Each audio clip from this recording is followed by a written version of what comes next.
नमस्कार, आपका स्वागत है हमारे खास कार्यक्रम हरियाणा डायरी में। और इस कार्यक्रम का एक ही उद्देश्य है, हर उस विकास की जानकारी आप तक पहुंचाई जाए जो मुख्यमंत्री मनोहर लाल के नेतृत्व में लगातार की जा रही है। तो बने रहिए हमारे साथ और देखते रहिए हमारा खास कार्यक्रम हरियाणा डायरी।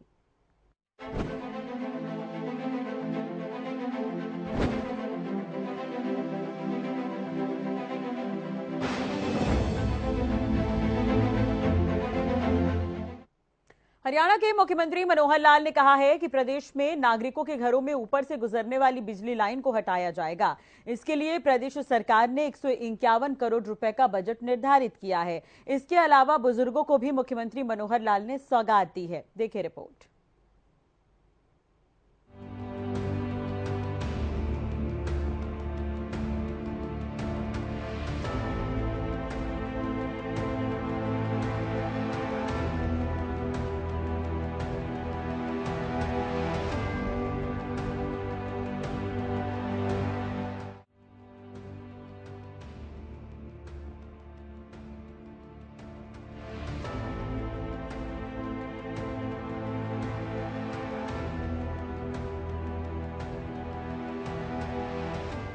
मुख्यमंत्री मनोहर लाल ने मंगलवार को चौधरी चरण सिंह हरियाणा कृषि विश्वविद्यालय के आईटी सभागार में जनसंवाद कार्यक्रम को संबोधित किया। मुख्यमंत्री ने कहा कि घरों के ऊपर से गुजरने वाली लाइन की समस्या का समाधान करने के लिए बिजली विभाग को निर्देश दिए जा चुके हैं। उन्होंने बिजली विभाग से कहा कि भविष्य में बिजली की लाइन के नीचे निर्माण नहीं होने दिया जाए। मुख्यमंत्री ने उत्तराखंड में हुए हादसे में जान गंवाने वाले नागरिकों को 2 मिनट का मौन रख श्रद्धांजलि अर्पित की। इससे पूर्व मुख्यमंत्री ने रेड क्रॉस की सहायता से दिव्यांगों को दिव्यांग जन सहायक उपकरण भी प्रदान किए। उन्होंने घरेलू उत्पाद को बढ़ावा देने के लिए स्वयं सहायता समूह की महिलाओं द्वारा बनाए गए उत्पादों के स्टॉल का अवलोकन किया। मुख्यमंत्री ने कहा कि हरियाणा देश का बुजुर्गों को सर्वाधिक पेंशन देने वाला राज्य है। बुजुर्गों की पेंशन में जल्द ही बढ़ोतरी करके 3,000 रुपए किए जाएंगे। उन्होंने कहा कि अब प्रदेश के नागरिक को 60 वर्ष की आयु पूरी होने पर पेंशन के लिए चक्कर नहीं काटने पड़ते। परिवार पहचान पत्र के माध्यम से स्वतः ही पेंशन बन रही है। जनसंवाद कार्यक्रम में मुख्यमंत्री ने मौके पर ही 22 लोगों की पेंशन बनवाकर कार्ड प्रदान किए। जनसंवाद कार्यक्रम में मुख्यमंत्री के समक्ष दिव्यांग नागरिकों ने जिले में कुछ राशन डिपोओं पर गड़बड़ी की शिकायत की। मुख्यमंत्री मनोहर लाल ने राशन डिपो में फर्जी राशन कार्ड बनवाकर राशन लेने समेत राशन से जुड़ी अन्य शिकायतों की जांच एंटी करप्शन ब्यूरो को करने के निर्देश दिए हैं। एक विषय सड़कों का और अच्छा विषय है आपकी जानकारी के लिए, अपने विधायक अपने मंत्री कमल गुप्ता जी ने हमको सड़कों की एक लिस्ट दी थी 26 करोड़ की। 14 सड़कें हैं, 19 किलोमीटर है, 27 करोड़ के लगभग ये है बनी। तो इसमें काफी पर काम शुरू हो गया है, कुछ का टेंडर अभी हो चुका है, काम अलॉट होना है तो बहुत छोटी छोटी सड़कें। लेकिन मैं आपको बता देता हूं, सिर्फ लौरिया चौक से मिलगेट पुलिस चौक की लगभग 2.25 किलोमीटर है, ये 9-10 करोड़ रुपए की है।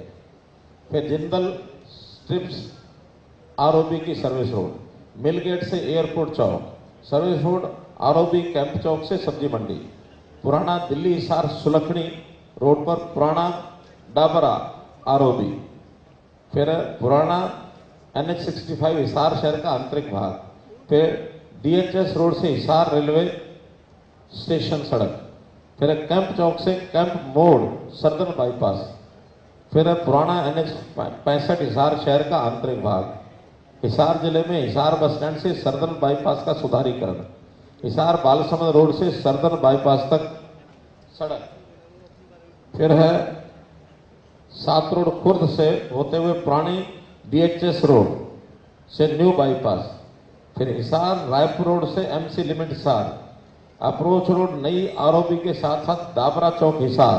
ये तो जो है ये जो बन गई है। अब इसके अलावा जो मैंने कल ही मेरे पास एक फाइल आई थी, हिसार मेन बस स्टैंड से बाईपास, फिर ओल्ड NH65 इससे internal portion of Hisar city, ऐसी एक अलग से ये सड़कें और मंजूर हुई हैं। ये जो बड़ी रोड्स हैं कुछ, हिसार से खानक तोशाम रोड 37 करोड़ रुपए इसका मंजूर किया है। फिर हिसार बालसमंद रोड 8 करोड़ इसका मंजूर किया है। तो कुल मिलाकर के 45-46 करोड़ रुपए किए। कुल मिलाकर के हर दिन कुछ ना कुछ जो नया हमारे पास आता है वो आपको बताते हैं। मुख्यमंत्री मनोहर लाल ने 37 करोड़ रुपए की लागत से बनने वाली हिसार से खानक और 8 करोड़ की लागत से बनने वाली हिसार से बालसमंद रोड के निर्माण की घोषणा की। सीएम ने कहा कि 26 करोड़ रुपए की लागत की 14 सड़कों के टेंडर पहले ही हो चुके हैं, जिन पर जल्द ही काम शुरू हो जाएगा। मुख्यमंत्री ने कहा कि लोगों के स्वास्थ्य के लिए आयुष्मान योजना लाभप्रद सिद्ध हो रही है। लोगों को 5 लाख रुपए तक का मुफ्त इलाज इस योजना के तहत प्रदान किया जा रहा है। हिसार विधानसभा क्षेत्र में 77,566 आयुष्मान कार्ड बनवाए हैं, जिनमें से 868 कार्ड धारकों ने 2 करोड़ 74 लाख राशि का इलाज करवाकर योजना का लाभ उठाया है। सीएम ने कहा कि दयालु योजना के तहत 75 करोड़ रुपए की राशि वित्तीय सहायता के रूप में उपलब्ध करवाई गई है। मेरे प्यारे भाइयों बहनों, आज मैं हरियाणा के अपने उन भाइयों बहनों से बातचीत कर रहा हूं जिनकी आयु 60 वर्ष पार और अभी हो सकता है आप लोग 65-70 के भी न हुए हों, और इसलिए मैं ये मान के चलता हूं कि आप सब मेरे सब साथी हैं, हम साथी हैं। आप लोगों की आयु 60 वर्ष हुई से पहले आप निश्चित रूप से एक परिवार का पालन पोषण जब कर रहे थे तो आपके ऊपर जिम्मेवारियां थी, वो आप निभा रहे थे। जैसे ही आप 60 वर्ष के हुए हैं तो निश्चित रूप से मन में कुछ तकलीफों का एहसास भी होना शुरू हो जाता है। आपका अपना परिवार है, बेटे बेटियां, बहुएं हैं, दामाद हैं, भाई बहन हैं, वो एक परिवार है। लेकिन जब मैं आप सबको देखता हूं तो मुझे भी आभास होता है कि मैं भी एक परिवार रखता हूं, लेकिन मैंने अपने उस छोटे दायरे में कभी परिवार को नहीं माना। मैंने माना है कि पूरे हरियाणा की जनता, 2 करोड़ 87 लाख लोग, लगभग 72 लाख परिवार, ये सब मेरा परिवार है। और उस नाते से आप मेरे परिवार के साथी हैं, मेरे भाई बहन हैं। अब आपकी तकलीफ जब बढ़ती है तो उस तकलीफ को मैं भी महसूस करता हूं कि किस प्रकार की तकलीफें 60 वर्ष की आयु के बाद हो जाती हैं। इन तकलीफों को दूर करने के लिए हमने एक प्रोग्राम तो बहुत शुरू किए हैं, परिवार के नाते भी, व्यक्ति के नाते भी। साथ ही एक बात जो हमको सबको स्मरण है कि कुछ वर्ष पहले हरियाणा के अंदर ऐसे परिवारों के लिए, ऐसे व्यक्तियों के लिए जिनकी आयु 60 वर्ष से ऊपर हो जाती है, उनको एक सम्मान निधि के नाते भी योजना शुरू की थी। और वो योजना शायद 100 रुपए के आसपास से शुरू हुई थी। समय बढ़ते बढ़ते उसमें बढ़ोतरी हुई और मुझे ध्यान है कि जब 2014 में हम लोगों ने सरकार संभाली तो उस समय ये पेंशन 1000 रुपये मासिक थी। हमें लगा कि इसमें बहुत कमी है, इसको बढ़ाना चाहिए। लगातार हर वर्ष 200 रुपये, 250 रुपये, 200 रुपये, इस नाते से बढ़ाते बढ़ाते और अभी 1 अप्रैल अगला जो 2023 का महीना शुरू होने वाला है, उस समय ये हमारी जो पेंशन है, जो सम्मान निधि है, ये 2750 रुपये हो जाएगी। कहाँ 1000 रुपया, कहाँ 2750 रुपया। अब इस नाते से हम अपने प्रदेश के लगभग 18.5 लाख बुजुर्गों को ये हर महीने राशि पहुंचाते हैं। 460 करोड़ रुपए से ऊपर ये राशि हर महीने पहुंचती है। जब ये क्रम चलता हुआ हमने वर्षों तक देखा, एक बात और ध्यान में आई कि ऐसे सब बुजुर्गों को अपनी जब 60 वर्ष होने के बाद नई पेंशन बनानी पड़ती है तो उनको दफ्तरों के चक्कर काटने पड़ते हैं, दरखास्त लेकर के अपनी दस्तावेजों की फाइल बनानी पड़ती है, और फिर धक्के खा खा करके भी उनकी महीनों वर्षों तक पेंशन ही नहीं बनती है। कभी उनका सिफारिशी कोई नहीं मिलता उनको। बहुत से लोग बीच में एजेंट खड़े हो जाते हैं। उस नाते से एक तकलीफें, एक धक्के जो खाने पड़ते थे, ये एहसास जब हमको हुआ तो हमें लगा कि ये बहुत ही एक अन्यायपूर्ण एक व्यवस्था है, इसको बदलना चाहिए।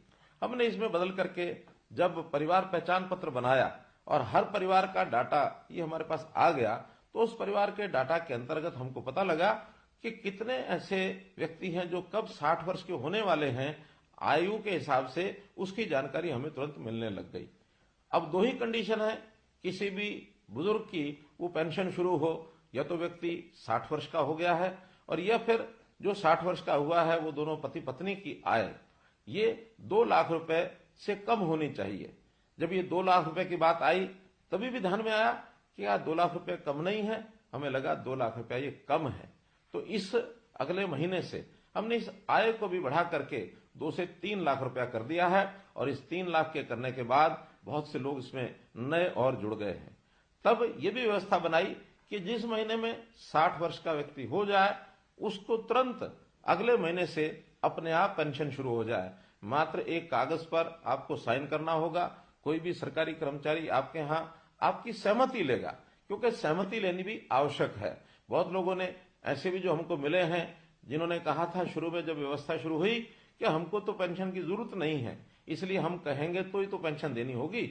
इस नाते से हमको ये भी लगा कि ऐसे बहुत से लोग हैं जो शायद ऐसे अवस्था के बाद भी उनको लगता है कि इस पेंशन का सरकार के ऊपर बोझ न डाला जाए, तो अपनी असहमति भी प्रकट करते हैं।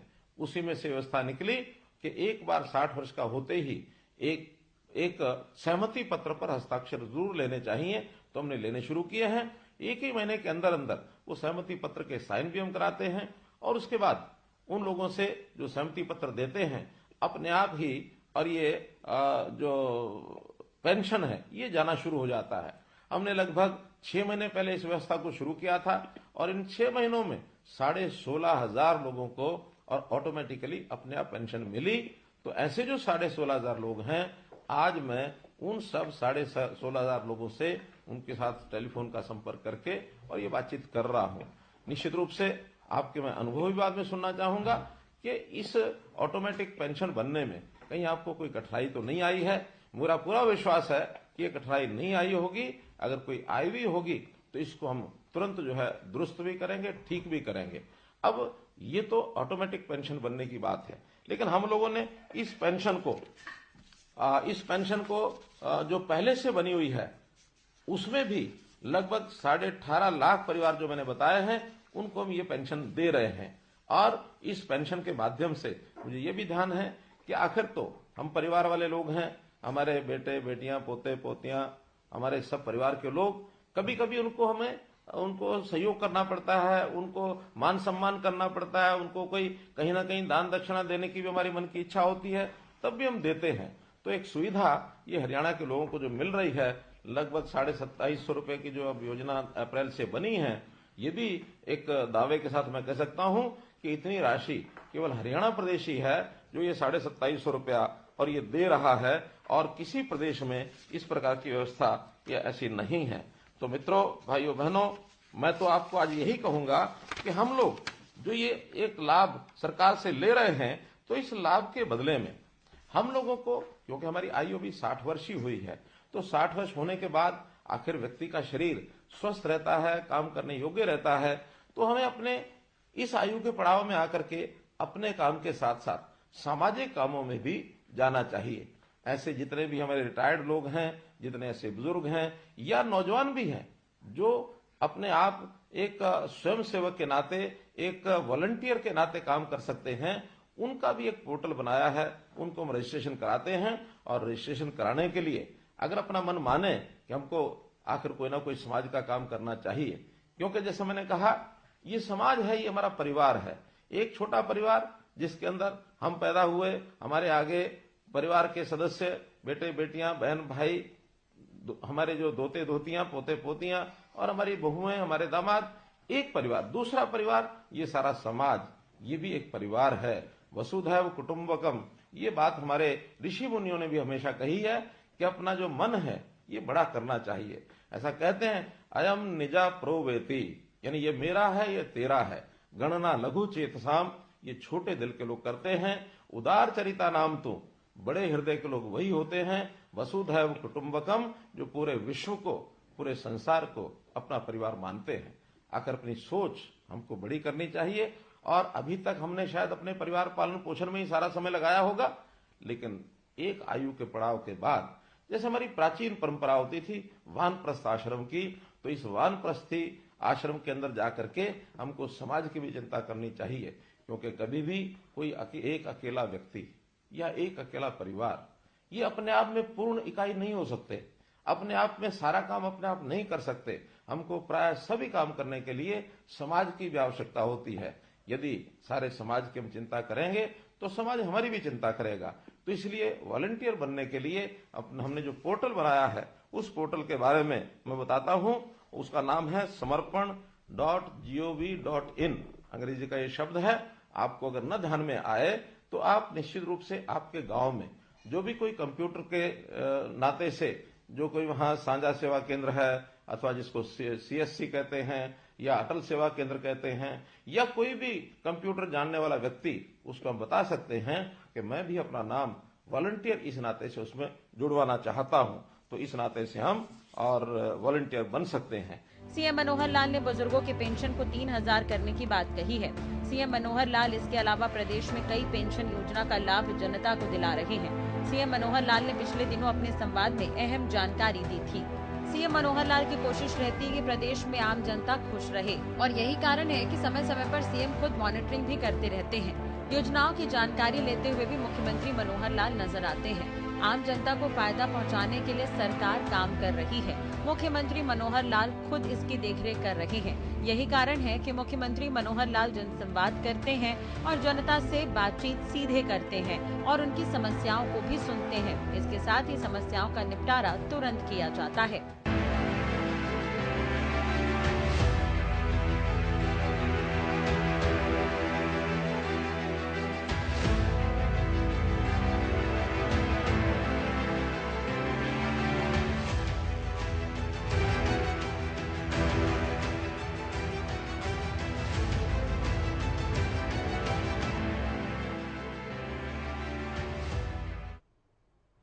हरियाणा सरकार कई पोर्टल चला रही है जिसका फायदा आम जनता को मिल रहा है। पिछले दिनों मुख्यमंत्री मनोहर लाल ने 3 और नए पोर्टल लॉन्च किए हैं, जिसे लेकर सीएम मनोहर लाल ने खुद जानकारी दी थी।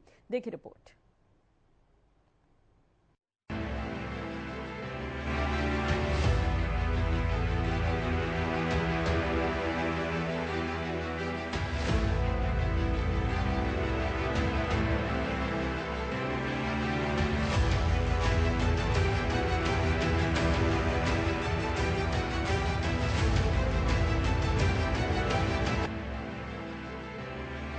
हरियाणा की मनोहर सरकार शुरू से ही लोकहित में काम कर रही है।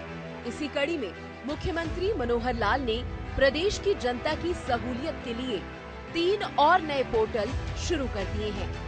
सीएम ने परिवार पहचान पत्र के लिए ताऊ चैट बॉट का लोकार्पण किया। इसके अलावा PWD रेस्ट हाउस और हरियाणा भवन बुक करने के लिए भी ऑनलाइन पोर्टल की मुख्यमंत्री ने शुरुआत की। हमारा हमेशा ही फोकस रहा है कि गुड गवर्नेंस, सुशासन, इसके आधार पर चीज़ों को आगे बढ़ाया जाए। ठीक 25 दिसंबर 2014 जिसको हमने पहला सुशासन दिवस के नाते से कहा था और टेक्नोलॉजी के आधार के ऊपर चीज़ों को बढ़ाने का जो क्रम उस समय शुरू किया था, लगातार उसको हम आगे बढ़ा रहे हैं और आज भी इसमें 3 ऐसे जो प्रोजेक्ट हैं वो जिनको लॉन्च किया है वो आपके सामने आए हैं, जिसमें सबसे पहले तो चैटबॉट का ये जो एक सोल्यूशन ये दिया गया है। और हमको जैसे पता है कि परिवार पहचान पत्र भी अपने आप में एक यूनिक ऐसी एक चीज़ जो हमने तैयार की है, जिसका लाभ प्रदेश के लगभग 72 लाख परिवारों को उसका लाभ मिलेगा। अब इतना बड़ा प्रोजेक्ट स्वाभाविक है कि उसके अंदर प्रारंभिक कुछ जिसको कहना चाहिए कि एक निटी-ग्रिटीज ऐसी होती हैं, जो कुछ ऐसी समस्याएं आती हैं, उनको हमने लगातार ठीक किया है। चाहे उसमें राशन कार्ड की बात हो, चाहे पेंशन की बात हो, चाहे चिराई योजना की हो, इनकम की हो, वो पर्याप्त संख्या में हमने ठीक किया है।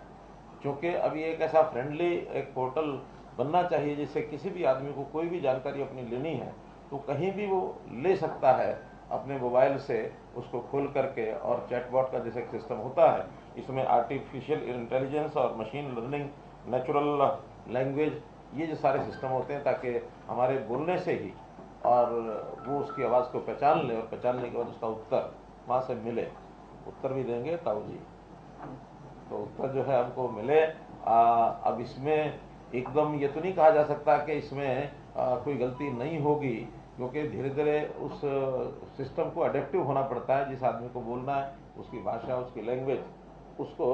और ये सामान्यतः एक बार जो व्यक्ति अपना चैटबॉट बॉक्स खोलेगा और वही व्यक्ति बार बार पूछेगा तो उसके उत्तर ठीक आएंगे। लेकिन अगर एक ही चैट बॉक्स को मुझे लगता है अगर अलग अलग व्यक्ति जाकर पूछेंगे तो लैंग्वेज की प्रॉब्लम कई बार आती है। अब ये प्रारंभिक चरण हैं जो भी चीज़ें इसमें होंगी हमारे टेक्निकल लोग इस पर लगातार नजर रखेंगे। लेकिन अच्छा फ्रेंडली एक विषय, जहाँ भी कई आदमी होता है अपने मोबाइल को साथ लेके रखता है, चाहे वो खेत में जाए, ऑफिस में जाए, घर में बैठे पढ़ने जाए, सैर करते हुए भी अपनी जानकारियाँ ले सकता है। चैट बॉक्स का एक ही इस प्रकार से हमने सोल्यूशन दिया है और मैं समझता हूँ जनता को बहुत इसका लाभ होगा। और जितने उसके प्रश्न होंगे, चाहे उसके जाति के हैं, आय के हैं, व्यवसाय के हैं, जन्मतिथि के हैं, ये सब जो उसको, चाहे उसका फिर आय के साथ उसका सार्वजनिक वितरण प्रणाली यानी राशन कार्ड हो, फिर उसकी चाहे जो भी कोई प्रश्न है, वो सारा जो सूचना डाटाबेस हमारे पास जो कोष बना है, उस कोष में से उसको ये उत्तर त्वरित और सटीक रूप से ये सब मिलेगा। आपको बता दें कि दिव्यांग प्रोएक्टिव पेंशन के लिए भी पोर्टल बनाया गया है। सीएम ने बताया कि विधायकों और अन्य वीआईपी के लिए रेस्ट हाउस में कोटा फिक्स किया गया है। दूसरा जो हमने प्रोएक्टिव एक पोर्टल बनाया है वो दिव्यांग सेवा, दिव्यांग की पेंशन, ये सेवा। और इस सेवा में अभी तक दिव्यांग को पेंशन बनाने में काफ़ी कठिनाई आती थी। आयु के हिसाब से तो 60 वर्ष की आयु एक गणना के हिसाब से ऑटोमेटिकली व्यक्ति की गणना हो जाती है, लेकिन इसमें शर्त है कि 60% उसका दिव्यांग का सर्टिफिकेट होना चाहिए। जैसे ही 60% दिव्यांगता का सर्टिफिकेट डॉक्टर से वो प्राप्त करेगा, उसको अपलोड करेगा, अपलोड करते ही प्रोएक्टिवली उसकी पेंशन जो है वो घर बैठे बनेगी, इसमें कहीं किसी प्रकार की कठिनाई नहीं आएगी। और जो तीसरा एक पोर्टल है वो हमारे यानी जो जितने भी रेस्ट हाउसेज हैं, चाहे वो दिल्ली का हरियाणा भवन है, चाहे फिर हमारा गुड़गांव का पीडब्ल्यूडी रेस्ट हाउस है, या पंचकुला का पीडब्ल्यूडी रेस्ट हाउस है, और जितने हरियाणा के लगभग ये 45 के आसपास रेस्ट हाउसेज हैं। इसमें शिमला का बेंगलुरु है, मसूरी का रेस्ट हाउस वो भी इसमें जोड़ा है। मेरे ख्याल प्रदेश के बाहर के तो 2 ही है इसमें। तो उन सबको जोड़ करके और जो भी व्यक्ति बुकिंग करना चाहता है उसमें जिनकी एंटाइटलमेंट है, अधिकारी हैं या राजनीतिक जो लोग हैं, विधायक, सांसद, पूर्व विधायक, पूर्व सांसद, वो सब कर ही सकते हैं, अधिकारी भी कर सकते हैं। इसमें पत्रकारों को भी जिनको उसकी एंटाइटलमेंट होगी वो भी उसमें अपनी बुकिंग हिसाब से कर सकेंगे। बुकिंग प्राइवेट लोग भी कर सकेंगे, लेकिन उसका एक सिस्टम बनाया है कि 15 दिन पहले उसके लिए प्राइवेट बुकिंग के लिए जो कमरे निर्धारित किए गए हैं उतने वो कर सकते हैं। 7 दिन, 15 दिन से 7 दिन जब रह जाएंगे तो उन कमरों की संख्या और बढ़ा दी जाएगी। यदि आपको बता दें कि मुख्यमंत्री मनोहर लाल का अब अगला जनसंवाद कार्यक्रम मई तक कुरुक्षेत्र में होगा। दरअसल जनता की समस्याओं की समाधान की बागडोर अब सीएम ने खुद अपने हाथों में ले ली है। सीएम अब खुद धरातल पर उतरकर लोगों की समस्या सुन रहे हैं और उनकी समस्याओं को समाधान तक पहुंचा रहे हैं। मैंने तय किया है कि कुरुक्षेत्र जिला 1, 2, 3 मई 3 दिन के लिए ये कुरुक्षेत्र जिले का एक कार्यक्रम रहेगा। 2 कार्यक्रम साथ में और आपको बता रहा हूँ कि अभी 23 अप्रैल को कैथल जिले का एक गाँव है धनौरी गाँव में जो धन्ना भगत एक संत हुए हैं, तो धन्ना भगत की जयंती मनाने के लिए बड़ी संख्या में लोग वहाँ आएंगे। तो वहाँ के 2 जिले, कैथल जिला, जींद जिला, ये दोनों क्योंकि बॉर्डर के ऊपर गाँव है बिल्कुल, वहाँ धन्ना भगत जी का एक मंदिर भी है। हाँ, तो स्टेट लेवल कह सकते हैं या कंसर्ट, मेनली तो 2 जिले कंसर्ट करेंगे, आसपास के जो लोग आएंगे, लेकिन धन्ना भक्ति जयंती उसमें मैं स्वयं जाऊंगा और भी जितने संत हैं, बाकी पदाधिकारी, नेता सब आएंगे तो एक कार्यक्रम करेंगे। ऐसे हाँ, उपराष्ट्रपति जी भी आएंगे।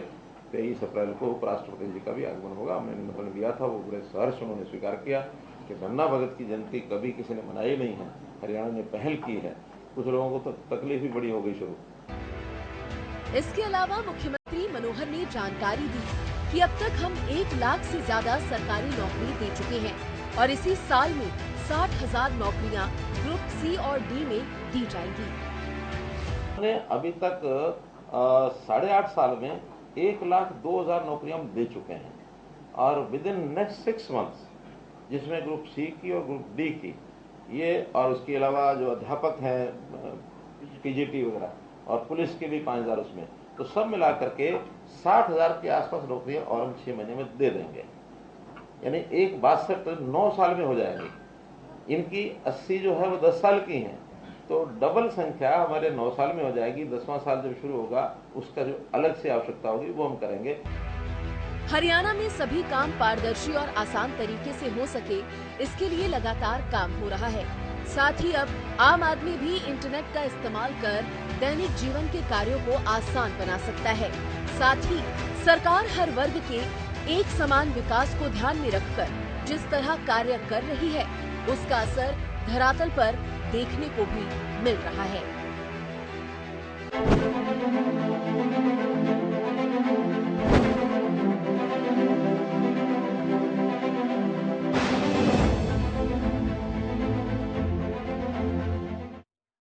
मुख्यमंत्री मनोहर लाल के कुशल नेतृत्व में हरियाणा प्रदेश लगातार विकास की तरफ अग्रसर है। ऐसे में हरियाणा का हर वर्ग सरकार के कार्यों से काफी संतुष्ट नजर आ रहा है, क्योंकि हरियाणा सरकार का एक ही मकसद है कि प्रदेश के अंतिम व्यक्ति का विकास किया जा सके। फिलहाल हमारे खास कार्यक्रम हरियाणा डायरी में आज के लिए बस इतना ही। नमस्कार।